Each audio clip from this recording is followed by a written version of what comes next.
My millionaire boss leaned back with a smirk. Congratulations, Patricia. We're promoting Susan. She's smarter, quicker, and far more valuable than you'll ever be. Honestly, you should thank us for keeping you around this long. The team chuckled under their breath as my face burned red. I calmly slid an envelope across his desk. Thanks for the opportunity. He had no clue what was inside. It was like a silent explosion going off in the room, the applause for Susan's promotion still ringing in my ears. But for me, it was the sound of a fuse finally reaching its end. Harold was there, absolutely basking in the glow of the management team's approval, completely oblivious to the hurricane I was about to unleash. Jennifer from marketing was shaking Susan's hand, Mike from operations already chattering about transition plans, and I was pulling an envelope from my briefcase that held the power to utterly obliterate every single person in that room who had ever found joy in my humiliation. 15 years of playing the nice, patient, understanding professional was about to culminate in the most spectacular, soul-satisfying fashion imaginable. But to truly understand what happened that day, we have to go back. Not just last week when Harold called this meeting, but 15 years ago. I was 25, fresh out of business school, walking through those gleaming glass doors for the very first time. My hair was pulled back in a neat bun, my mother's pearl earrings, my lucky charm, gleamed softly, and clutched in my hand was the leather portfolio my father had given me for graduation. I genuinely believed I was walking into my dream job at Meridian Solutions. Harold was a different man back then. Younger, hungrier, still desperately trying to prove he deserved the CEO position his father-in-law had simply handed to him. He hired me as a junior marketing associate, painting a beautiful picture of growth opportunities, of mentorship, of a future. And I believed him. I needed to. My college loans weren't going to pay themselves, and Harold's generous offer meant I could finally get my own apartment, escape moving back in with my parents. Those early years, they were intoxicating. I threw myself into every single project. I stayed late, polishing presentations until they gleamed. I came in on weekends, digging deep into market research no one else wanted to touch. When Harold needed anyone, to take on the beast that was the Miller Industries account, I was the first to raise my hand. When the Henderson Group demanded a complete rebranding strategy in 3 weeks flat, I locked myself in the office and made it happen. When our biggest client threatened to bolt because of some competitor's lowball offer, I flew to Chicago on my own dime and single-handedly saved that relationship. Each victory, each success, felt like another brick in the foundation of something truly monumental. Harold would call me into his office after those big wins, pour himself a whiskey, and tell me, "Patricia, you're my secret weapon." He'd lean back in that massive leather chair, swirling the amber liquid, and say things like, "Patricia, you're going to run this place someday." I meticulously saved every single email where he praised my work. I kept copies of every client thank you letter that specifically mentioned my name, my contributions. I documented everything. Because I truly believed it was all building my undeniable case for advancement. The Meridian account, that was my masterpiece. 6 grueling months of intense research, competitor analysis, strategic planning. It culminated in a campaign so wildly successful, it tripled their market share in our region. The day the client called to extend their contract for another 5 years, Harold called an emergency meeting. I walked in, my heart thrumming with anticipation, expecting congratulations, maybe even a hint about that promotion he'd been dangling in front of me for so long. Instead, Harold announced that Tom Richardson would be taking over as marketing director. Tom, who had been with the company for a grand total of 8 months. Tom, whose biggest accomplishment, as far as I could tell, was managing not to spill coffee on his keyboard. "But Harold," I said, my voice suddenly smaller than I intended, "the Meridian account was my project, from start to finish." He didn't even bother to look up from his paperwork. "Tom brings a fresh perspective, Patricia. Sometimes we get too close to our work. Besides, you're so good at execution. Why fix what isn't broken?" That was the exact moment I realized Harold's compliments were actually chains. Being indispensable simply meant being stuck. Being reliable meant being taken for granted. Being loyal meant being utterly expendable whenever someone new, someone more exciting came along. Tom lasted 18 months before he was promoted to regional director. Sarah Martinez stepped into his shoes, lasting 2 years before moving up to vice president. Then came Daniel Kim, followed by Marcus Webb.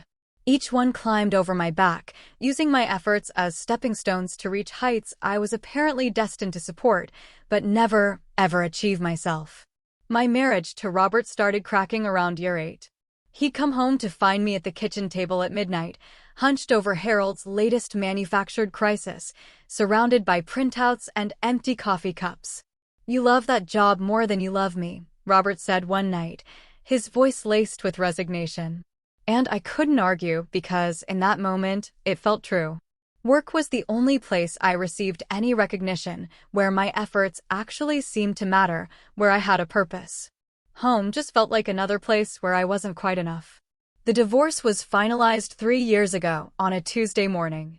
I signed the papers in a lawyer's office that smelled distinctly of stale leather and fresh disappointment, then went straight to work because Harold needed the quarterly projections updated.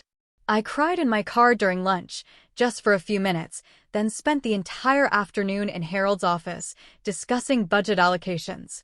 He knew about the divorce.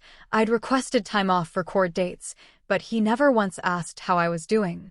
He just loaded more work onto my plate because, suddenly, I was available evenings and weekends. After Robert left, Meridian became everything. My apartment felt too quiet, too empty. So, I started arriving earlier, leaving later. Harold, of course, noticed my increased availability. He started treating me like his personal assistant rather than a marketing professional with 15 years of battle-hardened experience. Schedule his doctor's appointments, Patricia. Pick up his dry cleaning. Handle his wife's charity event planning. You're so good with details. I told myself it was temporary. I convinced myself that proving my versatility would finally earn me the recognition I deserved. I made endless excuses for Harold's increasingly dismissive behavior because acknowledging the truth would have meant admitting I'd wasted half my career on a man who saw me as convenient, not capable. Then Susan arrived for her interview. It was a Thursday morning in March. I watched from my desk as Harold transformed into someone I hadn't seen in years. He actually stood when she entered his office. He offered her coffee from his personal machine, the good stuff, you know, the blend he usually reserved for board members.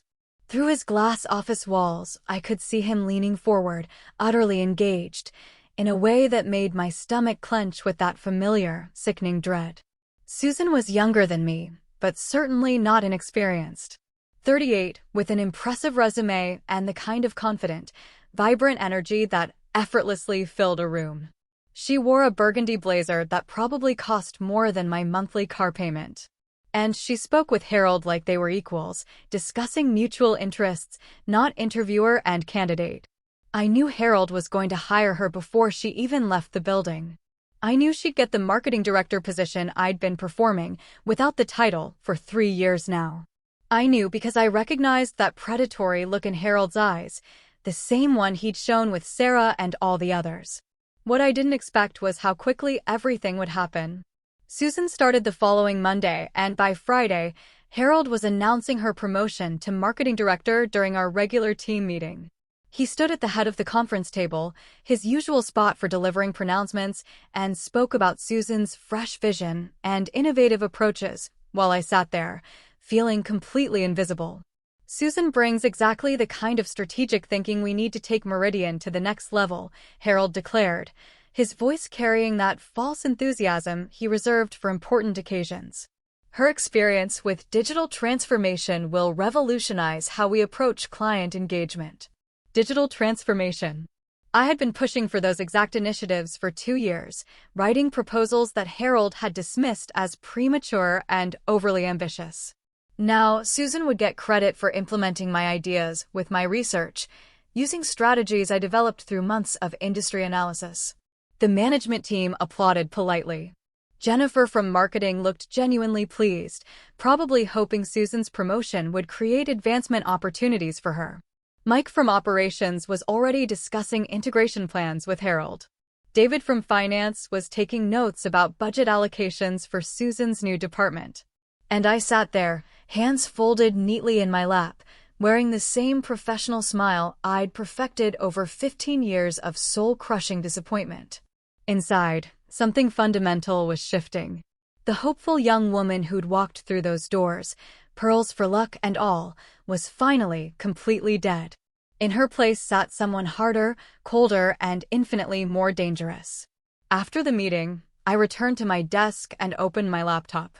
I pulled up a document I'd been meticulously maintaining for 3 years, adding Harold's latest betrayal to a steadily growing list of grievances. Then I opened a new browser window and began researching employment lawyers who specialized in discrimination cases.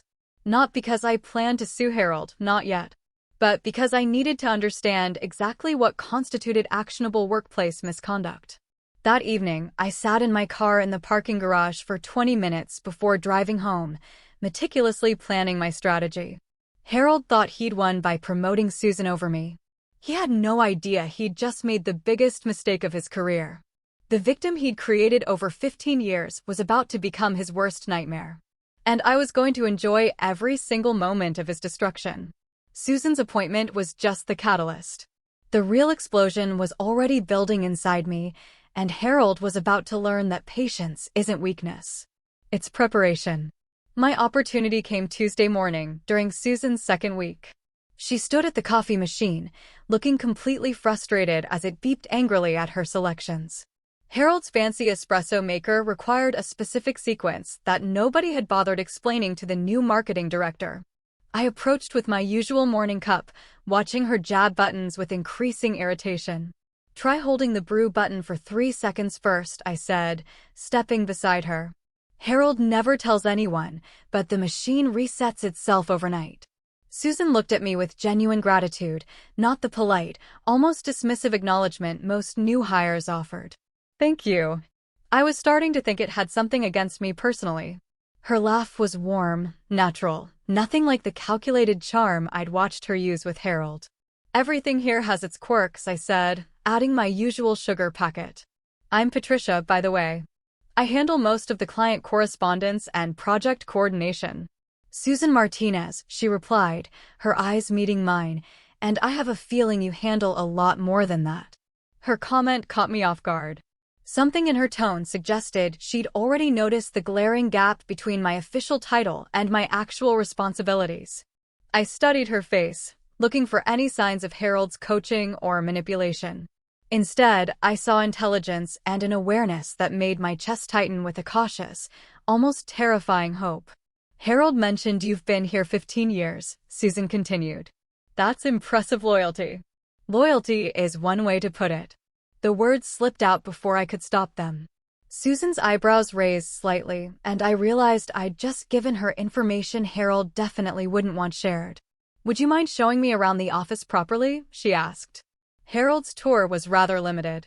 Over the next hour, I walked Susan through our actual workflow, not Harold's sanitized, executive-level version. I showed her the Real client files, explained our intricate relationship management system, and pointed out the countless processes that kept Meridian running smoothly, day in and day out. Susan asked sharp, incisive questions about client retention rates, campaign effectiveness metrics, and team collaboration structures. Her questions revealed someone who understood business operations far better than Harold's promotional speech had suggested. "Patricia, can I ask you something?" Susan paused beside my desk, glancing toward Harold's closed office door, a hint of unease in her eyes. "Yesterday, Harold explained my role, but nothing he described matches what I'm seeing here. Are there unofficial responsibilities I should know about?" This was my first real test. Susan could be fishing for information to report back to Harold, or she could be genuinely trying to understand her new, clearly undefined position. I chose my words carefully, watching her reactions for any sign of deception. Harold sometimes focuses on big-picture vision rather than operational details. You might find that your actual responsibilities evolve naturally as you settle in. "Evolve into what exactly?" she pressed. "Because if I'm honest, some of the projects Harold described sound like work that's already being done, and quite expertly, by someone else." The directness of her statement surprised me. Susan wasn't playing games or speaking in corporate doublespeak. She was asking me straight out if Harold had hired her to do my job without acknowledging my existence. That's very perceptive, I said, testing the waters further.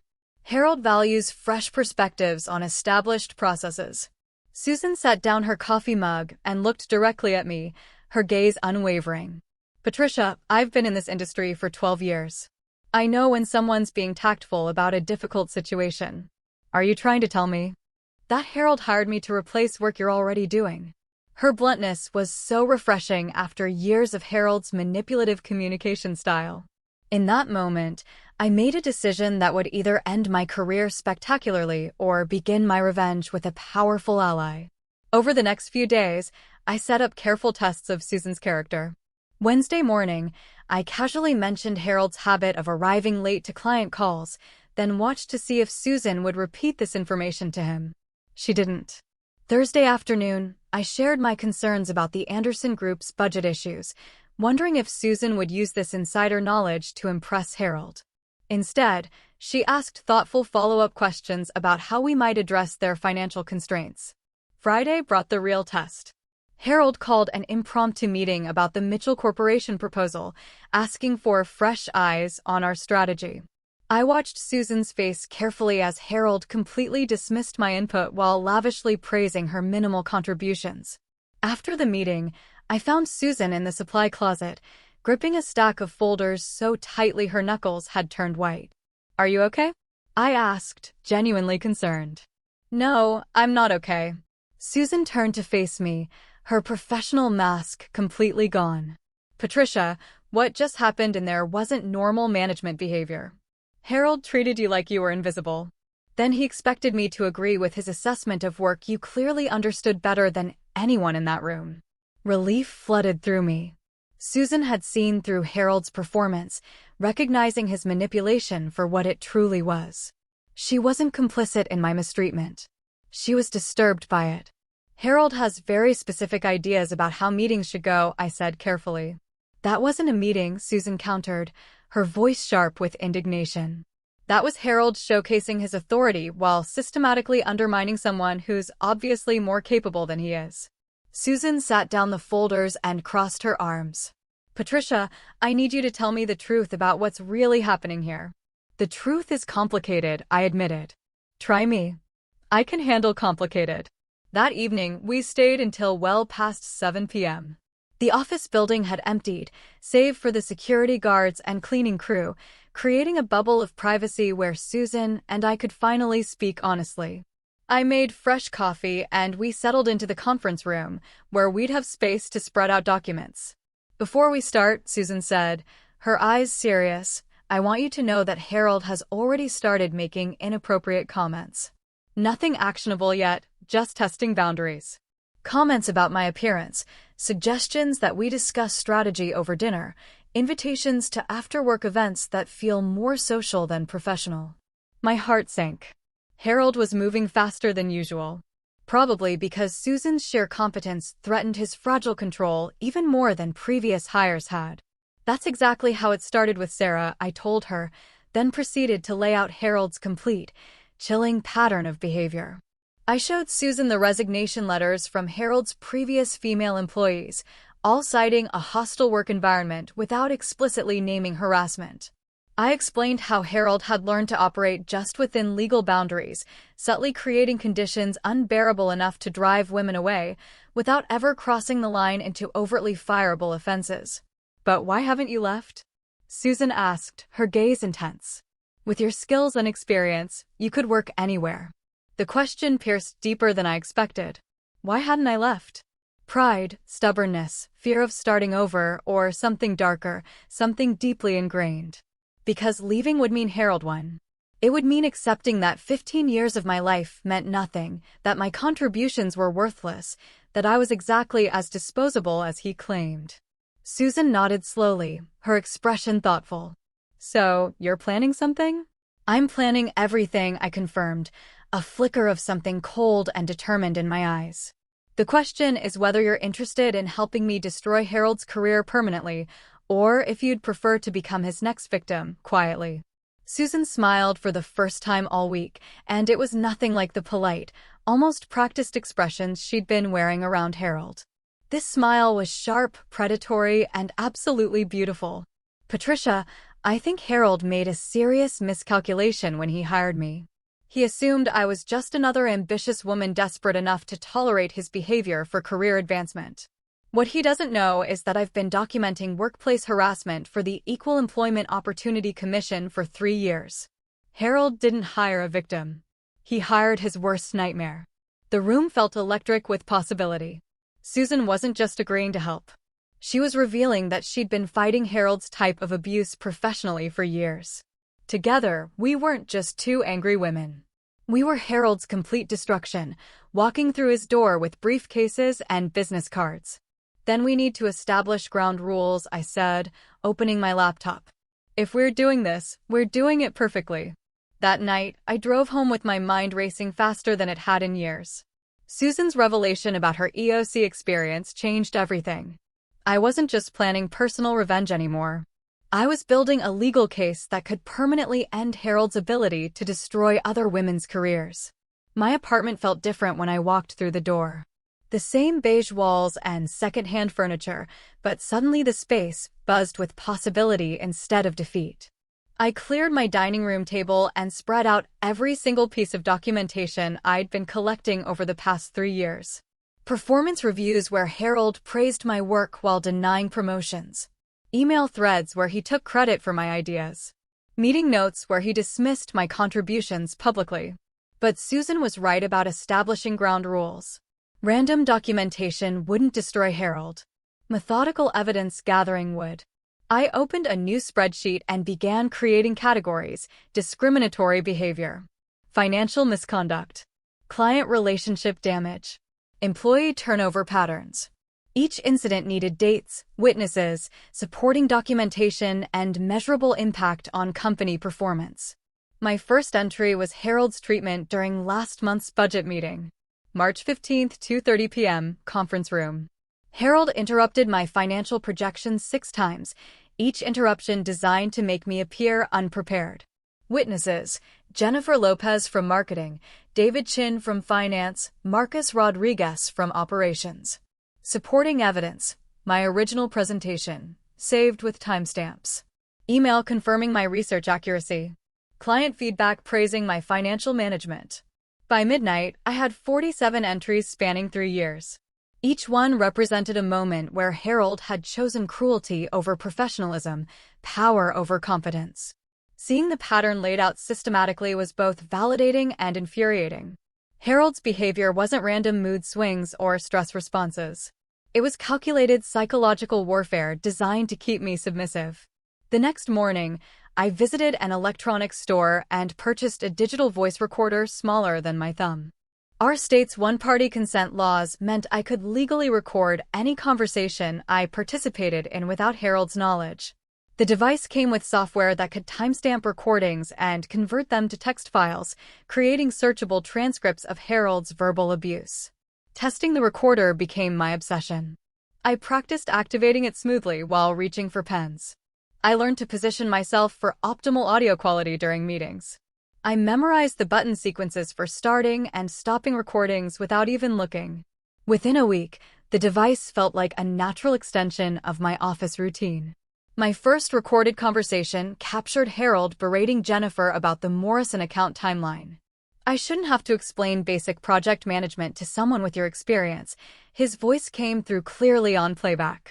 Maybe women just aren't wired for handling multiple deadlines simultaneously. Jennifer's quiet response, accepting blame for Harold's impossible scheduling, made my chest tight with that familiar, burning anger. But documentation was only half the battle. I needed Harold's personnel files, financial records, and board meeting minutes to prove his pattern of discrimination affected company performance. My access to these records came through 15 years of being Harold's unofficial assistant, handling tasks he considered beneath his attention. Late Thursday evening, I stayed behind after the cleaning crew finished their rounds. Harold's office door required a key card that I technically wasn't authorized to use, but Harold had given me access years ago for handling his emergency situations. I slipped inside and photographed his personnel files with my phone, focusing on hiring decisions, promotion timelines, and salary comparisons between male and female employees. The numbers were damning. Harold consistently offered female employees starting salaries 12 to 15% lower than equivalent male hires. Women received smaller annual increases, fewer performance bonuses, and longer probationary periods. The pattern held across departments and experience levels, proving Harold's discrimination was systematic rather than coincidental. But the financial records revealed Harold's most dangerous secret. He'd been billing personal expenses to company accounts for over 2 years. His wife's monthly spa treatments appeared as executive wellness consultations. His son's private school tuition was listed as educational partnership investments. Weekend golf trips with his brother-in-law became strategic planning retreats, costing thousands of dollars each month. Most damaging was Harold's consulting arrangement with Meridian Advisory Services, a company owned by his brother Frank.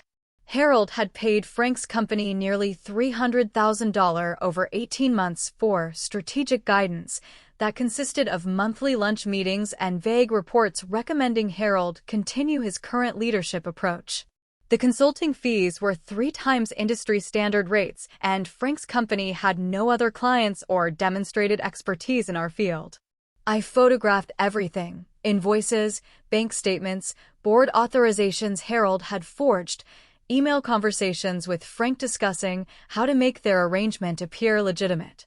Harold wasn't just a workplace bully. He was embezzling company funds to maintain his lavish lifestyle while denying employee raises and cutting department budgets. Susan proved invaluable for gathering intelligence Harold would never share with me. During her 3rd week, Harold invited her to a strategy session that was actually a fishing expedition to learn her personal boundaries. Susan wore the wire I'd given her, capturing Harold's increasingly inappropriate comments about her appearance and his hints about career advancement depending on their personal chemistry. Harold actually said, "The promotion track for women requires different skills than men," Susan reported during our evening debriefing session in my car. We'd started meeting in the parking garage after hours, our voices barely above whispers despite the privacy. He suggested that successful women know how to make powerful men comfortable, then asked if I understood what he meant. "Did you respond?" I asked. I told him I believed in earning advancement through exceptional work performance. He laughed and said that was admirable, but naive. Then he touched my shoulder while saying some women need guidance understanding workplace dynamics. Each recording Susan brought me added another piece to Harold's psychological profile. He tested boundaries gradually, escalating inappropriate behavior while maintaining plausible deniability. Comments about appearance became suggestions about after-work meetings. Professional compliments included unnecessary physical contact. Harold was grooming Susan exactly as he had groomed his previous victims. But Susan's most valuable intelligence came from Harold's private phone conversations. His office walls were thin, and Susan's adjacent workspace allowed her to overhear Harold's discussions with board members about company performance. Harold consistently blamed declining metrics on employee incompetence while taking credit for any positive outcomes. He told board chairman Robert Mills that our client retention problems stemmed from inadequate support staff rather than his own relationship management failures. Harold actually told Mills that I need constant supervision because women struggle with independent decision-making, Susan whispered during one of our parking garage meetings. He said my promotion was an experiment in diversity hiring that might not work out. These recorded conversations revealed Harold's true opinions about female employees, opinions that directly contradicted his public support for workplace equality. Every board member conversation Susan captured added weight to our discrimination case, proving Harold's bias affected strategic business decisions. By month's end, we had accumulated evidence that would destroy Harold professionally and personally. Recorded conversations proving deliberate discrimination. Financial documents showing systematic embezzlement. Personnel records demonstrating illegal hiring and promotion practices. Client correspondence revealing Harold's damage to business relationships through unprofessional behavior. But the most powerful evidence was Harold's own words. 3 weeks of recorded conversations where he revealed his true character, his contempt for female employees, his belief that women existed primarily to serve male authority figures. Harold had documented his own destruction simply by speaking honestly when he thought no one important was listening. The final piece came when Susan discovered Harold's plan to fire me before my 15-year anniversary to avoid paying accumulated vacation time and retirement contributions. He discussed the strategy with his brother during one of their fraudulent consulting meetings, outlining how to document performance issues that would justify immediate termination without severance pay. "He's planning to destroy you anyway," Susan said, sliding the recording device across my kitchen table. "Harold told Frank that keeping you around makes him look weak, like he can't control his own employees. He wants you gone before you become a liability." Hearing Harold's casual discussion of my professional execution crystallized my resolve. He wasn't just taking credit for my work or denying me promotions. He was planning to erase 15 years of my career while stealing the retirement benefits I'd earned through loyal service. That night, I organized everything into a comprehensive presentation that would show the board exactly who Harold really was. Financial theft, systematic discrimination, client relationship damage, employee harassment, and illegal termination planning. Each section included timestamps, witnesses, recorded conversations, and documented business impact. Susan and I spent hours rehearsing our revelation strategy. She would continue playing Harold's ideal victim while I prepared for the confrontation that would end his career. The envelope I'd prepared wasn't just a resignation letter. It was Harold's complete professional obituary, written in his own words and documented with irrefutable evidence. Harold thought he was playing chess while I moved checker pieces. He had no idea I'd been learning an entirely different game. Teaching Susan to manipulate Harold without losing her soul became my most delicate challenge. We met at a coffee shop 3 blocks from the office, far enough to avoid unexpected encounters with colleagues. Susan stirred her latte nervously, still processing the scope of evidence we'd accumulated. "I need you to understand Harold's psychological triggers," I began, sliding a notebook across the small table. "He operates on validation and control. Feed his ego and he'll reveal secrets he should keep private. Challenge his authority and he'll destroy you professionally." Susan opened the notebook to pages of behavioral observations I'd collected over years of working with Harold. "He needs to feel like the smartest person in every room," she read aloud. "He craves acknowledgement for ideas that aren't his. He becomes defensive when questioned about details because he rarely understands implementation.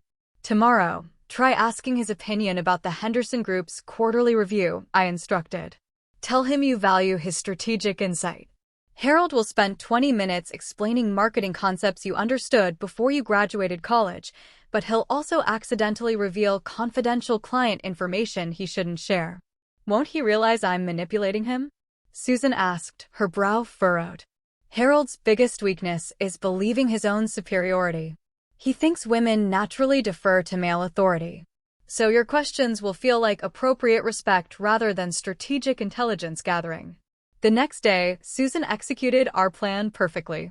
She knocked on Harold's office door around 10 a.m., carrying a legal pad and wearing an expression of professional confusion. Through his glass walls, I watched Harold's posture change from distracted annoyance to pleased attention when Susan asked for his guidance. 25 minutes later, Susan emerged with 3 pages of notes and Harold's complete assessment of our client base, including confidential information about contract negotiations, budget constraints, and competitive threats. Harold had revealed strategic details that should have required board-level authorization to share.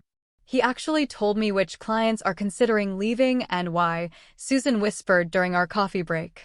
"He said the Henderson Group thinks our pricing model is outdated, but he's not planning to adjust rates because he believes they're bluffing about terminating their contract." Harold's arrogance was becoming our greatest weapon. His need to appear knowledgeable overrode his business judgment, creating opportunities for Susan to extract information that revealed his incompetence. Over the following weeks, Susan perfected her performance. She learned to laugh at Harold's terrible jokes, nod appreciatively during his rambling monologues, and ask questions that made him feel intellectually superior. Her acting was flawless because it served a purpose beyond mere manipulation. Every conversation with Harold generated evidence for our case. But timing our revelation required surgical precision. The quarterly board meeting was 6 weeks away, providing enough time to gather comprehensive evidence while ensuring Harold felt completely secure before we destroyed him. Susan and I studied the board members' backgrounds, identifying their individual concerns and motivations. Robert Mills, board chairman, cared primarily about financial performance and legal liability. Elena Vasquez focused on employee satisfaction and company culture. Thomas Chung worried about client retention and market position. Dr. Margaret Foster emphasized ethical leadership and community reputation. Each board member would respond differently to Harold's misconduct, requiring tailored approaches for maximum impact. Mills will want hard numbers showing how Harold's behavior affects profitability, I explained to Susan during one of our planning sessions. Vasquez needs employee testimony and documentation of a hostile work environment. Chung requires proof that Harold's damaging client relationships through unprofessional conduct. And Dr. Foster? Foster founded the Meridian Community Scholarship Program. She believes business success should contribute to social responsibility. Harold's treatment of female employees directly contradicts everything Foster stands for professionally and personally. We developed presentation materials targeting each board member's priorities. Financial analysis for Mills. Employee survey data for Vasquez. Client feedback reports for Chung. Community impact assessments for Foster. Our evidence would speak their language, making Harold's removal feel inevitable rather than vindictive. Susan's role required constant performance pressure that would have broken most people. She had to endure Harold's inappropriate comments while secretly recording them, accept credit for my work while documenting the theft, and maintain professional composure while planning Harold's destruction. Her strength impressed me daily. Some mornings I wake up wanting to walk into Harold's office and tell him exactly what I think of his management style. Susan confessed during a particularly difficult week when Harold had escalated his inappropriate behavior. "What stops you?" I asked, knowing that 30 minutes of satisfaction would mean Harold learns our plan and starts covering his tracks. I'd rather endure 6 more weeks of his nonsense and watch him lose everything permanently. Our contingency planning consumed entire weekends. We anticipated Harold's likely responses to our accusations: denial, character assassination, claims of conspiracy, threats of retaliation. For each potential defense, we prepared counter-evidence that would neutralize his arguments. Harold might claim our recordings were taken out of context, so we documented patterns spanning months rather than isolated incidents. He might accuse us of colluding against him, so we prepared testimony from other employees who had witnessed his behavior independently. He might threaten our careers, so we consulted employment attorneys who confirmed our legal protections against retaliation. The most crucial element was protecting ourselves from immediate termination. Harold's response to exposure would likely be firing us both before we could present evidence to the board. Susan's solution was brilliant. She suggested we schedule our revelation during a board meeting. Harold couldn't control or cancel it without raising suspicions. Harold always schedules his quarterly presentation for maximum impact, Susan observed. He wants board members focused on his achievements, not distracted by personnel issues. If we time our revelation perfectly, Harold won't be able to shut us down without confirming everything we're accusing him of doing. 3 weeks before the board meeting, we began our final preparations. Susan continued gathering Harold's incriminating statements while I refined our evidence into an irrefutable case. Every document was organized, every recording transcribed, every financial discrepancy calculated and cross-referenced. The envelope I carried in my briefcase contained 15 pages of evidence that would end Harold's career: board member contact information, legal documentation, recorded conversations, financial analysis, and a timeline showing 3 years of systematic abuse. Harold's destruction was complete. He just didn't know it yet. Susan and I exchanged glances across the conference room where Harold was announcing her promotion. Neither of us smiled, but we didn't need to. Harold was about to learn that his perfect victims had become his perfect executioners.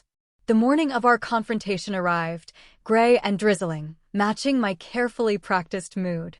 I stood before my bathroom mirror at 6 a.m., perfecting the defeated posture I'd worn for 15 years, shoulders slightly slumped, eyes downcast but not defiant, hands clasped in front of my body. The submissive stance Harold expected from his female employees. But this morning, the posture was pure performance.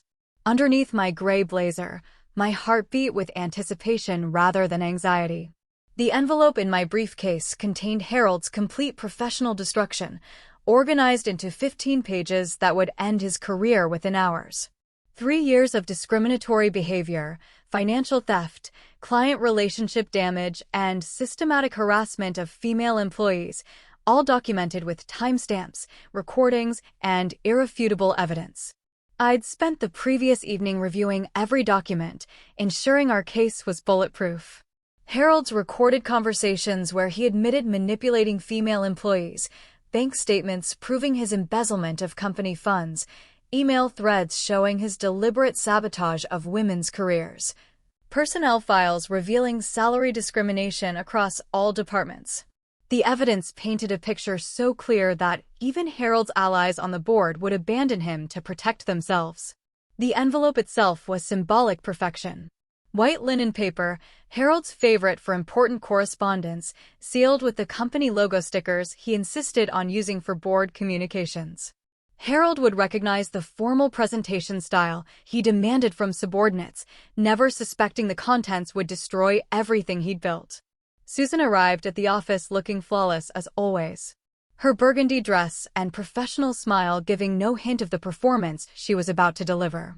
We'd rehearsed this morning dozens of times, but seeing her in character felt surreal. She was about to sacrifice her promotion, her income, and potentially her career to help me achieve justice neither of us could accomplish alone. Harold called his special meeting for 10 a.m., gathering the management team in the main conference room for what he believed would be Susan's celebratory moment. Jennifer from marketing brought congratulations cards. David from finance prepared budget allocation discussions. Marcus from operations drafted transition timeline proposals. Everyone arrived expecting routine promotion announcements and departmental planning. I entered the conference room carrying my briefcase and wearing my most professionally defeated expression. Harold beamed at the assembled team, clearly anticipating their approval of his leadership decision. Susan sat in the chair Harold had designated for her, the seat of honor beside his usual position at the head of the table. "Thank you all for attending on short notice," Harold began, his voice carrying that false warmth he used for important occasions. "Today marks an exciting evolution in Meridian's leadership structure. Susan's promotion to marketing director represents our commitment to innovative thinking and strategic excellence." The management team applauded politely while I maintained my submissive posture, hands folded in my lap, eyes focused on the table surface. Inside, I counted each second until Harold would destroy himself with his own words. "Patricia has been invaluable in supporting our marketing efforts over the years," Harold continued, his tone shifting to the patronizing warmth he used when discussing loyal but limited employees. "However, Meridian's future requires fresh perspectives and advanced strategic thinking that, frankly, Patricia's skill set cannot provide." Jennifer shifted uncomfortably in her seat. David's smile faltered slightly. Marcus stopped taking notes and looked directly at Harold with obvious disapproval. Even Harold's supporters recognized the cruelty of his public assessment. But Harold was just getting started. His confidence grew with each dismissive comment, his voice becoming more animated as he described my inadequacies and Susan's superior qualifications. He was giving me exactly what I needed, a room full of witnesses hearing him humiliate a loyal employee while revealing his true character. "Frankly, I've been too generous keeping Patricia in her current role this long," Harold declared, leaning back in his chair with obvious satisfaction. "She lacks the vision necessary for strategic marketing leadership." Susan represents the kind of forward-thinking professional Meridian needs to remain competitive. The words should have devastated me. 3 years ago, they would have sent me home crying and questioning my self-worth. Instead, I felt Harold sealing his own fate with every cruel syllable. He was creating the perfect context for our revelation, painting himself as the heartless boss whose comeuppance would feel completely justified. I reached into my briefcase and withdrew the envelope, my hands steady despite the magnitude of what was about to happen. Harold noticed the movement but continued his speech, probably assuming I was preparing resignation paperwork or notes for transitioning my responsibilities to Susan. Patricia's work has been adequate for maintaining existing client relationships, Harold said, his voice dripping with condescension. But adequacy isn't enough anymore. We need excellence, innovation, strategic thinking that challenges conventional approaches. I stood slowly, maintaining my defeated posture as I approached Harold's chair. The management team watched curiously, probably expecting some kind of gracious acceptance speech or formal transition announcement. Harold paused his monologue, smiling expectantly as I placed the envelope on the table before him. "Thank you for the opportunity, Harold," I said quietly, using the same submissive tone I'd perfected over years of his abuse. "I think you'll find everything you need right there." Harold's smile widened as he picked up the envelope, clearly expecting resignation papers that would complete his victory over me. His fingers worked the seal confidently while he basked in the management team's attention. This was Harold's moment of triumph, his public demonstration of authority and superior judgment. The first page made his face go pale. By the second page, his hands began trembling. The third page caused him to stop breathing entirely. Harold's expression transformed from smug confidence to absolute terror as he realized he was holding evidence of every crime he'd committed against the company and its employees. "What is this?" Harold whispered, his voice barely audible. "Your performance review," I said, still maintaining my quiet tone. 3 years of documented misconduct, financial theft, discriminatory behavior, and systematic harassment. Everything the board needs to understand exactly what kind of leader you've been. The conference room fell silent as everyone sensed something monumental was happening. Harold's face cycled through disbelief, panic, and desperate calculation as he flipped through pages of his own recorded words, documented crimes, and irrefutable proof of systematic abuse. Then Susan stood up, and everything changed forever. "Harold," she said, her voice carrying an authority I'd never heard before. "I think there's been some confusion about my role here." Harold looked up from the damning documents, his face still white with shock. "Susan, whatever Patricia has told you, she's clearly unstable. This is obviously some kind of breakdown." "Actually, Harold," Susan countered, her voice unwavering, "Patricia and I have been working together for weeks. Every conversation you've had with me, every inappropriate comment, every recorded statement about your female employees, it's all been documented with my full cooperation." The transformation in Susan was breathtaking. Gone was the deferential new hire who had smiled politely at Harold's condescending explanations. In her place stood a confident professional who had been playing a role with Oscar-worthy precision. She reached into her own briefcase and withdrew a second envelope, this one containing recordings of Harold's attempts to manipulate her into submission. "You recorded me?" Harold's voice cracked with disbelief.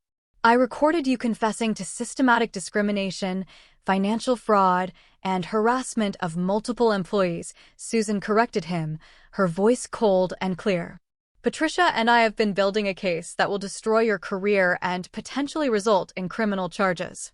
The management team sat frozen, finally understanding they were witnessing Harold's complete exposure rather than another employee's humiliation. Jennifer's hand covered her mouth in shock. David stared at his notes as if they might explain what was happening. Marcus leaned back in his chair, his expression shifting from confusion to what looked suspiciously like satisfaction. Harold's phone buzzed against the conference table. Then again. Within minutes, calls were coming from board members who had received advanced copies of our evidence package. Susan and I had timed our revelation perfectly, ensuring board members would review Harold's crimes while he sat helpless in a room full of witnesses. Board members are requesting an emergency meeting, Harold announced, his voice hollow as he read text messages that were clearly devastating. They want to discuss personnel matters. They want to discuss your termination, I corrected, finally abandoning my submissive posture and sitting up straight. Robert Mills received our evidence package at 9 a.m. this morning. Elena Vasquez has been reviewing recorded conversations since 9:15. Dr. Foster is currently examining financial documents proving you've stolen over $200,000 from company accounts. Harold's jaw dropped. You contacted the board behind my back? We contacted the board with evidence of criminal behavior that affects their fiduciary responsibilities, I stated. They have legal obligations to investigate misconduct that creates liability for shareholders. 40 minutes later, board members began arriving at the office. Robert Mills looked grim as he strode past Harold's desk without acknowledgement. Elena Vasquez carried a folder thick with printed emails and transcripts. Thomas Chung spoke quietly with Dr. Foster near the elevator, both their expressions serious enough to suggest they'd already reached conclusions about Harold's future. The emergency meeting convened in the large conference room, with Harold sitting at one end of the table like a defendant facing judgment. Board members arranged themselves along both sides, their body language suggesting they'd already distanced themselves from Harold's leadership. Susan and I sat together opposite Harold, our evidence organized into presentation folders for each board member.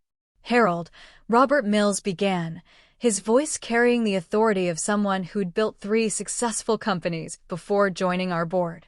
We've reviewed extensive documentation of your conduct over the past 3 years. Before we proceed with formal actions, do you have any explanation for the behavior described in these materials? Harold attempted his usual charm offensive, flashing the smile that had carried him through countless previous crises. Bob, I think there's been some misunderstanding here. Patricia is clearly struggling with workplace transitions, and Susan seems to have been influenced by someone with obvious grudges against company leadership. Harold, Dr. Foster interrupted, her voice cutting through his deflection with surgical precision. We have recordings of you admitting to discriminatory hiring practices. We have bank statements showing personal expenses charged to company accounts. We have documentation of salary disparities that violate federal employment law. This isn't about workplace transitions or personal grudges. This is about criminal misconduct. Harold's charm crumbled instantly. His face flushed red as he realized his usual manipulation tactics were powerless against documented evidence. Those recordings were taken without my consent, he protested. In a one-party consent state where Patricia was legally authorized to record workplace conversations, Elena Vasquez stated flatly, your privacy rights don't supersede federal discrimination laws or embezzlement statutes. The vote of no confidence took less than 5 minutes. Each board member stated their position clearly. Harold's continued leadership represented unacceptable legal and financial risk to the company. The motion passed unanimously, with Harold himself unable to vote due to an obvious conflict of interest. Harold Thompson, you are hereby removed from all executive positions, effective immediately, Mills announced. Security will escort you from the building after you surrender company property, including keys, credit cards, and electronic devices. Harold's final plea was pathetic. Please, I can change. I can fix this. Give me another chance to prove I've learned from these mistakes. Harold, Dr. Foster said gently. These weren't mistakes. They were choices. 3 years of documented choices that harmed employees, clients, and shareholders. The board cannot ignore evidence this comprehensive. Security arrived within minutes. 2 professional guards who treated Harold with polite efficiency while collecting his belongings. Watching Harold's personal items being packed into cardboard boxes felt surreal. After 15 years of fearing his authority, his expensive fountain pens, framed family photos, golf trophies, and business awards, all the symbols of his success reduced to objects being inventoried by strangers. Patricia, Mills said as Harold was being escorted toward the elevator. The board would like to discuss interim leadership arrangements. Are you available for a private conversation? 30 minutes later, I sat in the same chair where Harold had once delivered my performance reviews, listening to board members offer me his position, interim CEO, while they conducted a formal search for permanent leadership. Harold's salary. Harold's office. Harold's authority over the company he'd nearly destroyed through greed and cruelty. "We understand this transition might feel overwhelming," Dr. Foster said kindly. "Take time to consider whether you're interested in the responsibility." I looked around the conference room where Harold had humiliated me countless times, where I'd sat silently while he took credit for my work, where I'd endured years of professional abuse because I believed endurance was my only option. Now these same walls would witness my transformation from Harold's victim to his replacement. "I accept," I said, my voice steady and clear. "And I have some ideas about Harold's future employment that I think you'll find interesting." 2 weeks later, Harold Thompson walked through the same glass doors where I'd entered 15 years ago as a hopeful young woman. But Harold wasn't arriving for his first day at a dream job. He was reporting for duty as my executive assistant, carrying a brown bag lunch and wearing a suit that suddenly looked too expensive for his new circumstances. I watched from my office, Harold's former office, as he stood uncertainly beside the small desk we'd positioned directly outside my door. The desk was cramped, functional, and positioned so Harold would see everyone who entered my workspace. More importantly, everyone would see Harold sitting there, reduced from CEO to secretary, handling appointments and filing papers for the woman he'd spent years humiliating. His first task was organizing my calendar, something I'd been managing myself for months during the interim period. Harold stared at the computer screen with obvious confusion, clicking through scheduling software he'd never needed to understand. As CEO, Harold had simply told his secretary when he wanted meetings. He'd never learned to coordinate multiple schedules, handle conflicts, or manage the detailed logistics of executive calendaring. "Harold," I called from my desk, using the same patient, slightly exasperated tone he'd once used to explain simple concepts to me. "Remember to check the boardroom availability before scheduling the Henderson Group presentation. We don't want any embarrassing double bookings on your first week." His jaw tightened, but he nodded politely. "Of course, Miss Wallace. I'll verify room availability immediately." Miss Wallace. After 15 years of calling me Patricia, dismissing my contributions, and treating me as interchangeable office furniture, Harold was finally using my title. The formality felt delicious, especially knowing it represented genuine respect born from fear rather than politeness born from kindness. My phone rang and I answered while watching Harold struggle with calendar software through my open office door. Patricia Wallace speaking. "Miss Wallace, this is Janet Morrison from Morrison Industries. We're thrilled about the leadership changes at Meridian." Harold Thompson was becoming increasingly difficult to work with, and frankly, we were considering terminating our contract. "Your reputation in the industry is excellent, and we're excited about continuing our partnership under your management." Harold's head snapped up at the mention of Morrison Industries, one of our largest accounts. His face went pale as he realized clients were celebrating his removal rather than mourning his departure. The conversation lasted 15 minutes, with Janet praising my professionalism and expressing relief about not having to deal with Harold's condescending attitude anymore. After hanging up, I walked to Harold's desk and handed him a stack of expense reports that needed filing. These require alphabetical organization by vendor, then chronological arrangement by date within each category. Make sure the calculations are accurate to the penny. Harold looked at the papers with obvious distress. Mathematical accuracy had never been his strength. He'd always delegated detailed work to subordinates while taking credit for their results. Now he was the subordinate, struggling with tasks that required patience and precision rather than executive authority. "Miss Wallace, I'm having some difficulty with the expense report categorization. Could you provide additional guidance about your preferred filing system?" The question revealed Harold's fundamental problem. He'd never learned to perform work, only to delegate it. 15 years of having others handle details had left him helpless when faced with actual job responsibilities.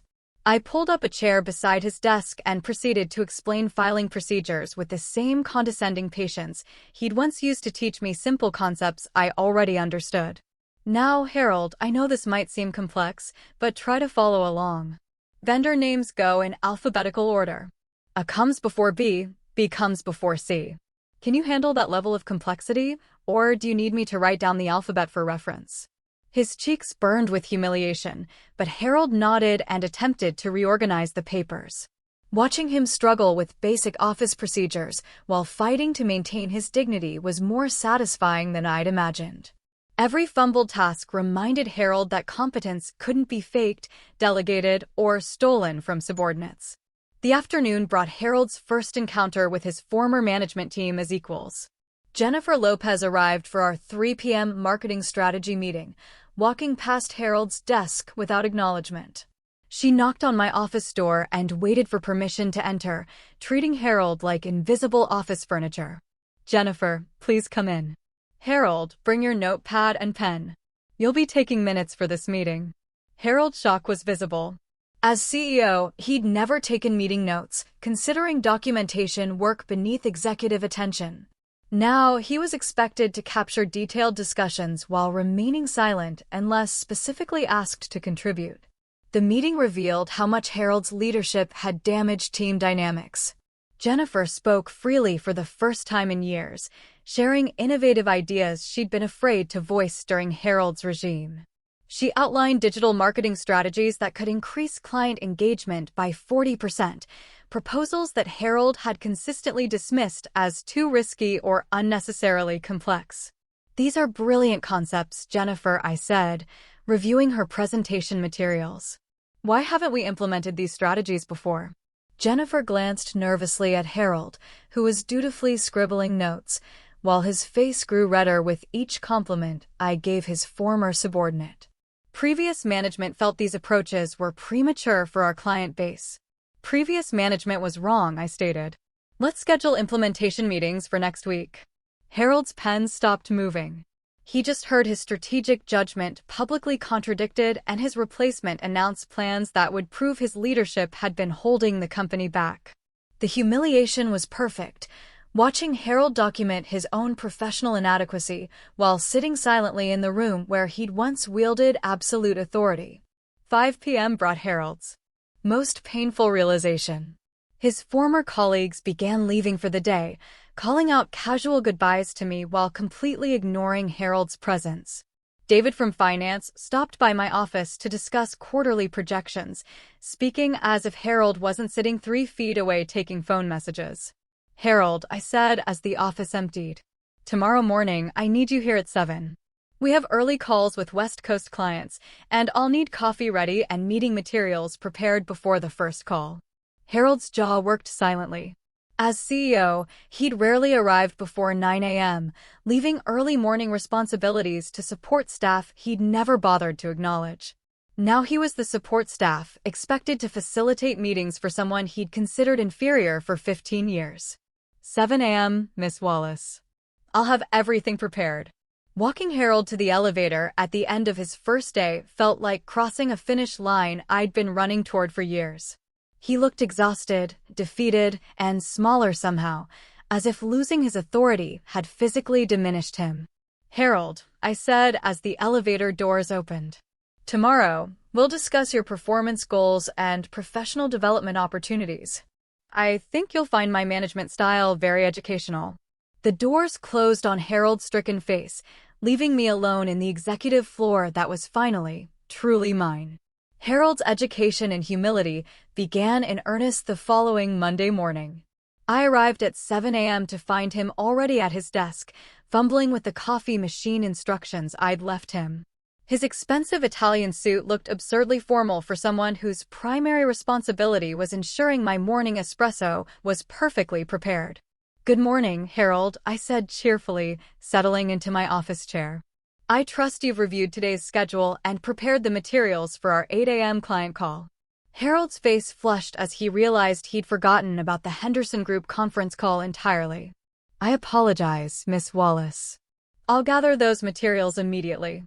"No need to rush," I replied, using the same dismissive tone Harold had perfected during my years of scrambling to fix his oversights. I suppose I should have been clearer about expectations, though I did think basic preparation was obvious for someone with your experience. The phrase hung in the air between us. Harold recognized his own words, the same condescending language he'd used countless times when I'd failed to read his mind about unstated requirements. His mouth opened and closed soundlessly as he processed hearing his favorite put-down delivered with perfect mimicry of his patronizing tone. During the Henderson group call, I positioned Harold at the conference table with a notepad while I handled the actual business discussion. His job was documentation, not participation, a role reversal that made his discomfort obvious to everyone in the room. When Harold attempted to contribute strategic insights, I interrupted with gentle but firm redirection. Harold, please focus on capturing accurate notes.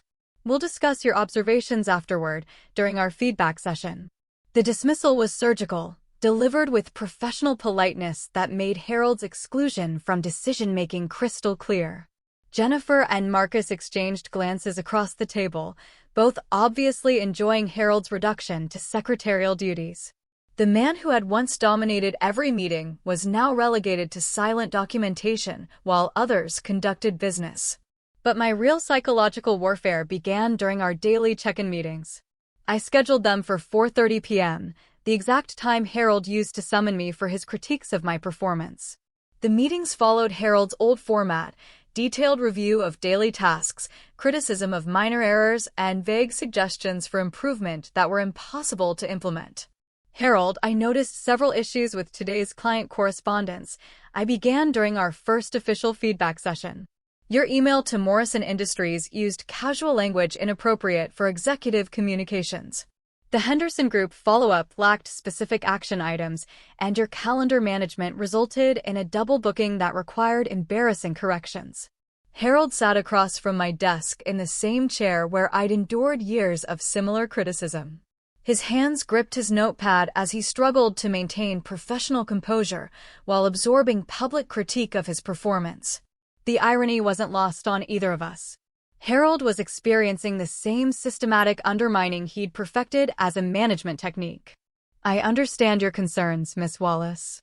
How would you suggest I improve these areas? Well, Harold, I thought effective communication was obvious for someone in your position. Perhaps you need additional training in professional correspondence. I could arrange for you to shadow Jennifer during client interactions so you can observe proper business etiquette. Harold's face went white. The suggestion that he needed training from a former subordinate was devastating enough, but offering to let Jennifer witness his incompetence added public humiliation to professional instruction. Harold was learning that mentorship could be weaponized just as effectively as criticism. 3 weeks into Harold's new position, his facade began cracking during team meetings. When Marcus mentioned budget constraints affecting the operations department, Harold instinctively tried to provide executive guidance.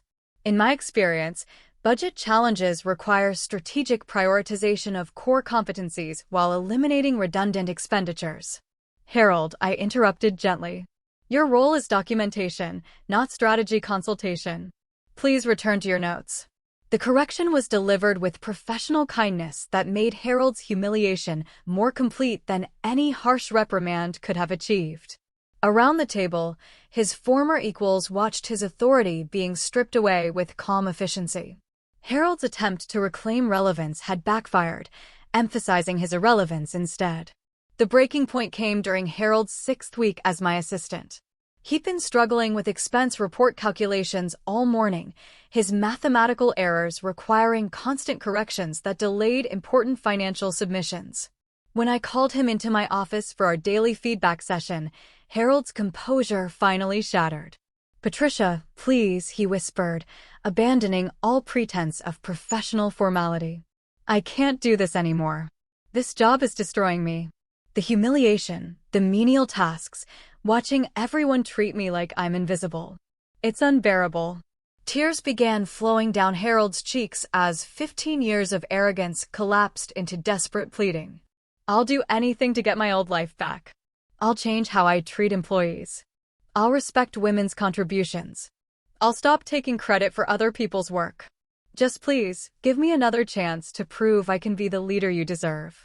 I listened to Harold's breakdown with the same cold professionalism he'd once used during my moments of vulnerability. When he finished begging, I handed him a tissue box and waited for him to compose himself before responding. Harold, actions have consequences. You spent 15 years building a reputation as someone who destroys women's careers for personal entertainment. Those consequences don't disappear because you finally experience the receiving end of workplace cruelty. But I've learned my lesson. I understand now how wrong I was. You understand that being mistreated feels bad. That's not the same as understanding that mistreating others is wrong. Your regret is about your situation, not about the pain you caused other people. Harold's shoulders sagged as he realized his tears wouldn't move me. He'd created a monster through years of systematic abuse, and now that monster was treating him with the same merciless efficiency he'd once demonstrated. The student had become the teacher, and Harold's education in consequences was just beginning. Outside my office window, Harold's wife sat in her car in the visitor parking section, waiting to pick him up because he could no longer afford his BMW lease payments. Their conversation through the glass looked heated, with Harold gesturing frantically while his wife's expression grew increasingly distant.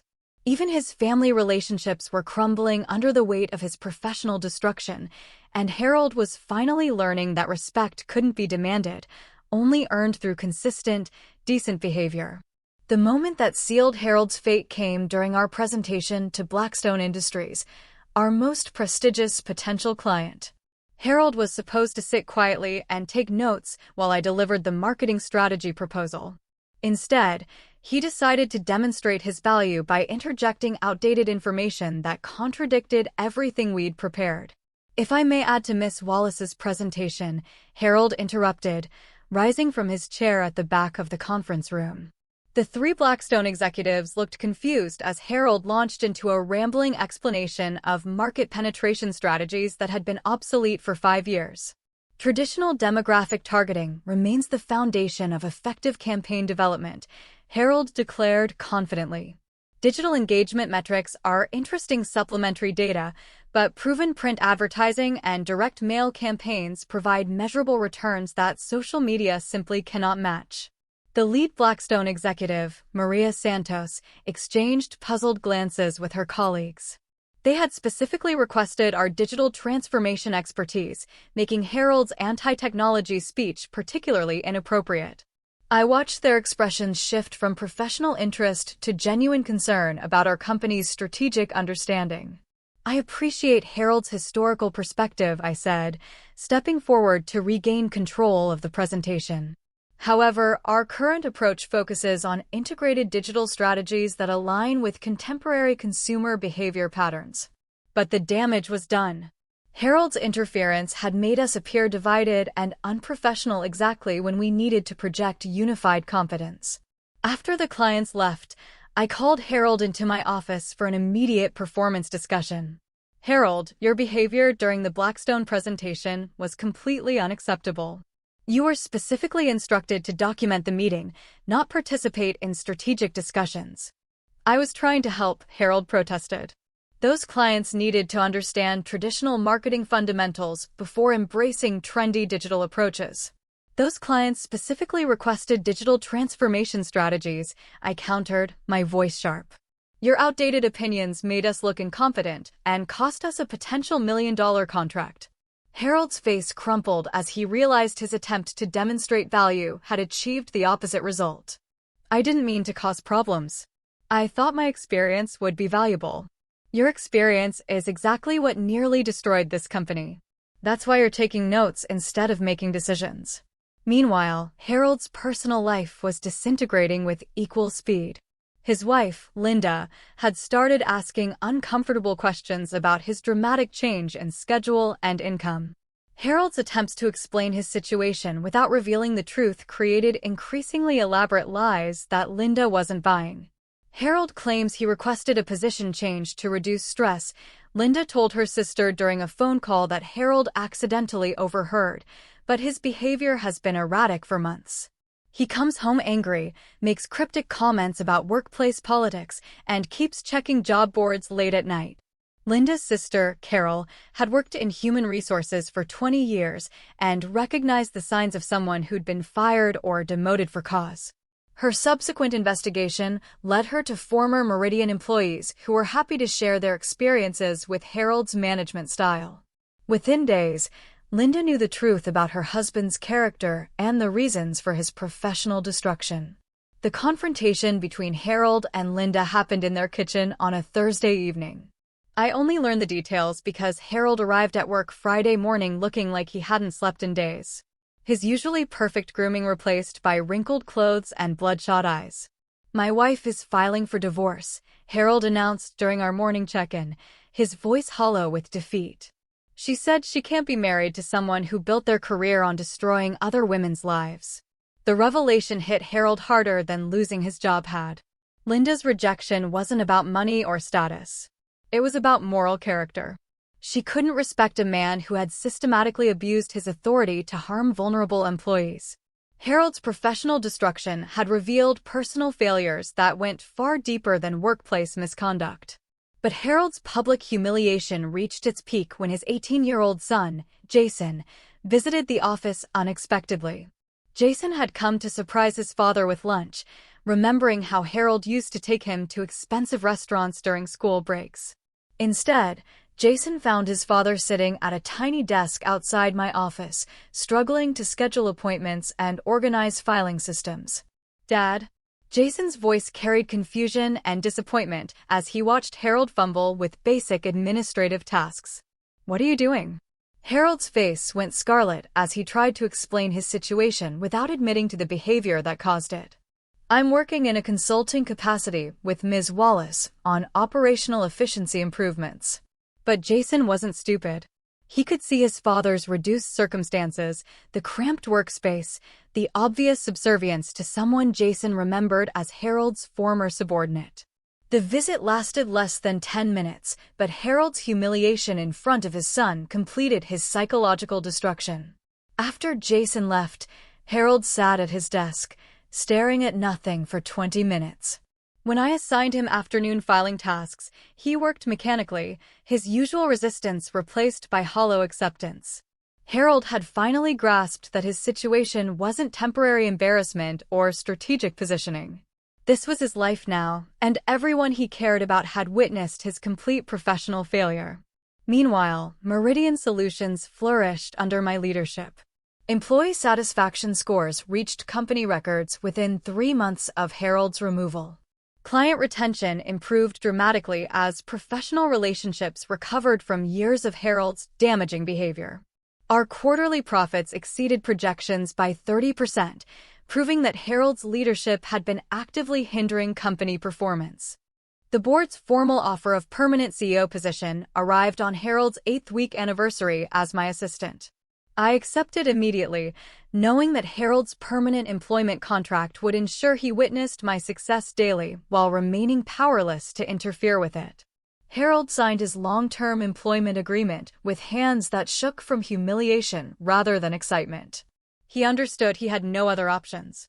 His reputation in the industry was destroyed. His personal relationships were crumbling, and I was the only person willing to employ him at any salary level.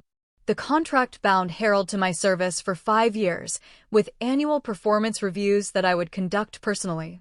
His future depended entirely on his ability to serve competently while accepting criticism graciously. Harold had become exactly what he'd always considered me to be: powerless, dependent, and completely at his superior's mercy. 6 months into Harold's new reality, I found genuine satisfaction watching him discover skills he'd never bothered developing as CEO. Filing required alphabetical precision he'd never needed to master. Calendar coordination demanded attention to detail that Harold's secretary had always handled invisibly. Expense report calculations challenged mathematical abilities he delegated to accounting departments throughout his career. Harold's most revealing struggle came with technology systems that regular employees navigated effortlessly. The customer relationship management software frustrated him daily, its multiple screens and data entry requirements overwhelming someone who'd always had others input information while he made grand strategic pronouncements. I watched Harold hunt and peck at his keyboard, using 2 fingers to type emails that took him 30 minutes to compose. "Harold," I said during one of our afternoon check-ins, "the Morrison Industries follow-up email contains 3 spelling errors and uses completely inappropriate formatting. Please revise it before sending, and next time, use spell check software like everyone else. Harold's jaw clenched as he accepted my correction, his pride warring with necessity. As CEO, he'd never proofread his own communications, relying on support staff to polish his scattered thoughts into professional correspondence. Now he was the support staff, struggling with tasks he'd considered mindless busy work when others performed them. The office dynamics evolved naturally around Harold's reduced status. New employees hired during my tenure had no knowledge of Harold's former authority, treating him simply as my administrative assistant. When recent graduate Amanda Chin joined our marketing team, she assigned Harold tasks with casual authority, never imagining the man organizing her files had once controlled the entire company. "Harold, could you make copies of these client presentations? I need 50 sets collated and stapled for tomorrow's conference," Amanda requested during her second week, handing Harold a stack of materials without a second thought. "Of course, Miss Chin," Harold replied, accepting the assignment with forced politeness. "I'll have everything ready by 8 a.m. Watching Harold serve someone young enough to be his daughter, someone who possessed the enthusiasm and potential he'd spent years crushing in others, felt like perfect cosmic justice. Amanda treated Harold with basic professional courtesy while remaining completely unimpressed by his presence, a natural response that hurt Harold more than deliberate cruelty ever could. Harold's former allies in management maintained polite distance, their casual friendships evaporating once his authority disappeared. David from finance no longer invited Harold to lunch meetings. Marcus from operations stopped asking for Harold's opinions during departmental planning sessions. Jennifer from marketing scheduled strategy discussions around Harold's availability rather than including him in decision-making processes. The most painful evolution was Harold's relationship with Patricia Rodriguez, his former executive secretary, who had become my senior administrative coordinator. Patricia had endured 5 years of Harold's demanding behavior, working late nights to compensate for his poor planning and last-minute crisis management. Now she supervised Harold's work, assigning him tasks and reviewing his performance with professional detachment. "Harold, the board meeting materials need better organization," Patricia informed him during a typical Tuesday afternoon. "Sort the financial reports by quarter, then arrange supporting documents chronologically within each section. If you're unclear about any procedures, ask for clarification rather than guessing." Harold accepted Patricia's instructions with visible difficulty, his former superiority complex warring with current necessity.